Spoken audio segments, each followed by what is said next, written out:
Welcome back. Just a half hour here. So if you're just joining us on OpenLine, first of all, thank you. I'm talking here with Lebron Hill from the Tennessean, an opinion writer for the newspaper.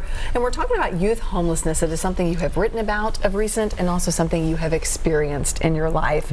And we're just diving into your story, what you have seen, what you have talked to others about. And Jimmy called in and was mentioning, our low job unemployment rate right now. And that's, true across Tennessee. It's true across a lot of this country.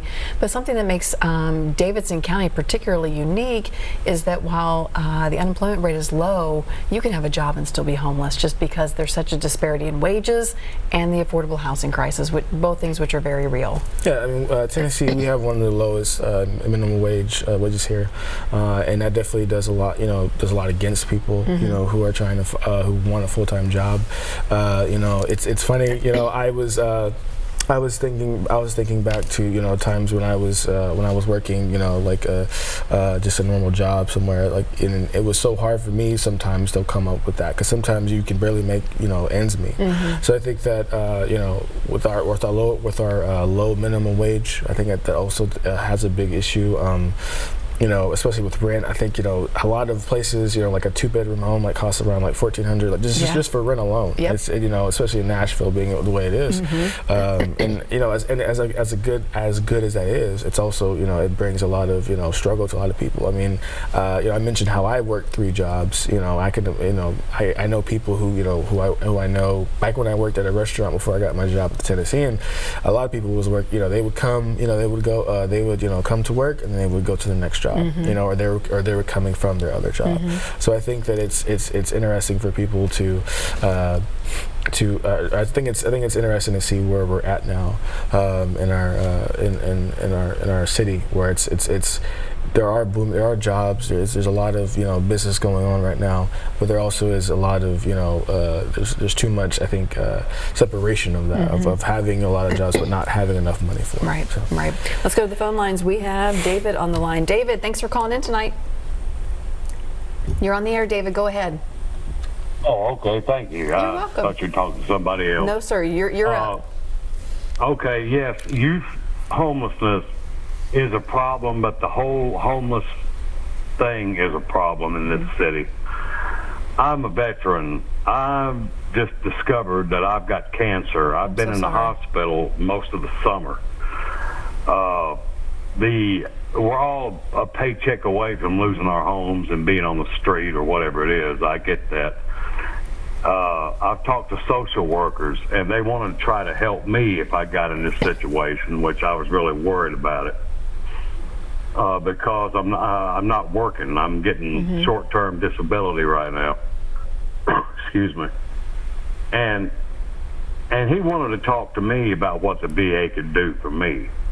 And I'm thinking to myself, a bigger problem is the homeless veterans that are on the street. I'm not trying to one-up anybody or what problem's bigger than the other, but we know that the homeless veterans is a problem on the street. And I told the guy, I said, well, you got all these homeless veterans. What makes you think you can do anything for me?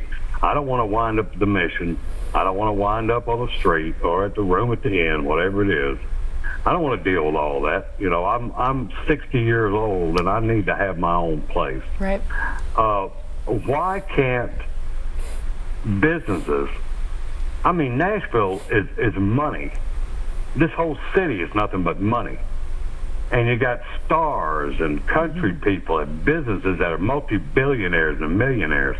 Why can't they just get a nice, juicy, big piece of parcel of land for people that really don't want to be homeless? Put up the tiny homes, make a little park out of where they can have their own little place, and let the businesses get involved with this. That really is what needs to be done. There is too much money in this city. As long as I've lived here most of my life, and I've seen it grow from nothing to what it is, and this place is full of money. So what would it take to get the businesses involved, get a big piece of parcel of land, put up the tiny homes, and give these people somewhere to live, the ones that really want to be out of the cold, you know? Not the ones that love to live that way, but that's what I just want to know. Maybe you could comment on that, and I appreciate you taking the call. You bet. And you know what? We're wishing you the best, David. We hope that you start feeling better soon and have some good news headed your way. Well, I hope so. Thank you for the support. I'm getting a lot of support. Until I found out I had cancer, I had no idea what kind of support was out there, you know. Well, I'm glad you're running. It's unbelievable. I've got people that I don't even know talking to me. And of course, the veteran thing I am, but the cancer is what. But yeah, thank you for that, and I do appreciate you. All right, David, take care.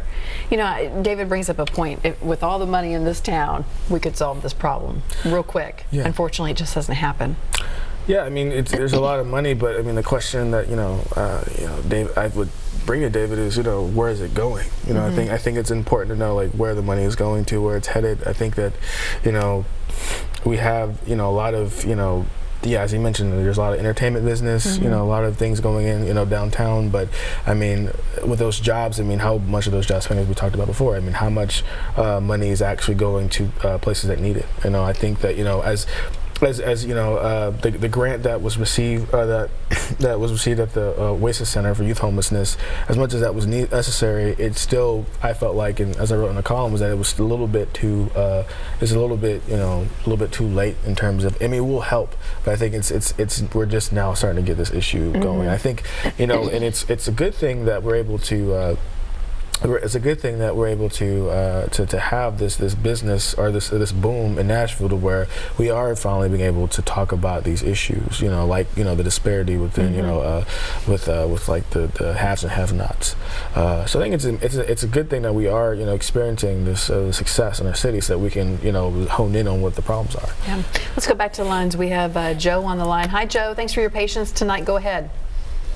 It's Joe. Hi, Joe. Go ahead. Yeah, LeBron, I was just, we spend a lot of money. Like, the state of Tennessee, I think, puts $44 million into trying to help the homeless people as a state. I think that's the number. And I wonder what LeBron can do to get the money where it needs to go. I mean, he seems like an intelligent young individual. Well, thank you. And also, when you say Nashville's youth, like, what's the definition of that? Because I think a lot of these people,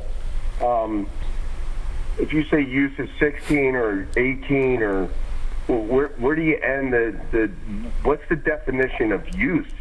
Because I see some 25-year-olds acting like they're 13. So, where do you end that? Where do you become an adult? And I'd like LeBron to say, hey, well, like, if he was to tell the federal government, where do you want adulthood to begin? At 18, 21, or at 25? Okay, good questions. I'd like to hear how he feels about that. All right, thank you, Joe. Yeah. A lot of the studies look at youth homelessness anywhere from as young as 12 to about 24, right? Is really the cutoff point for that gap there. Yeah, so it's 18 to 24.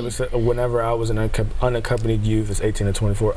Accompanied youth or younger kids, anyone like 17 or younger, like they cut it off like, I think it's like 13 to 17, but like younger kids basically are accompanied youths, and unaccompanied youths are considered 18 to 24. I know whenever I was under that title, I think the cutoff age for me was when I was about 22. Whenever I was under the youth can, so. Yeah, I mean, I think it's also, I think it's important to understand that, there might be, a couple of, 25-year-olds that might act younger, but there's also, a lot of 25-year-olds who want to do better and want to, to succeed in life. And I think it's important for, to not hold those stigmas. As I said before, I think it's just one of those things about being younger, is that, there's so much, that especially being a millennial in this day and age, it's really hard to sometimes have to kind of just prove that you're serious. Prove that you're serious. Yeah. It's really one of those hard things. I mean, it's just hard for people to understand that you have to that you deal with so much more than other people have been dealt with in their course of life. But yeah. Okay, that's our time that we have to take another break. Misty, I know you're on the line. Don't go anywhere. We'll get to your call right after this. Stay with us.